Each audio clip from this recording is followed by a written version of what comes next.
হ্যাঁ কান্না করে না মনে মদত করে তাই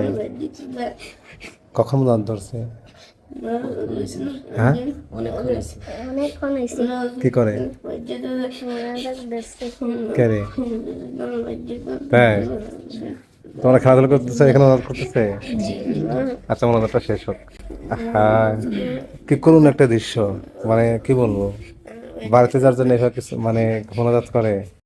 আচ্ছা তাহলে কি তাকে ছুটি দেওয়া উচিত ছুটি দেওয়া উচিত হ্যাঁ অবশ্যই বাচ্চা মানুষ তো মনোজাত করছো হ্যাঁ কেন আল্লাহর কাছে কইছো কি কইছো মানে আমি জানি তোমাকে ছুটি দিই এই জন্য সত্যি মাশাআল্লাহ তো এইভাবে কান্না করা লাগবো ছুটির জন্য কান্না করো পড়ার জন্য কান্না করো না এরকম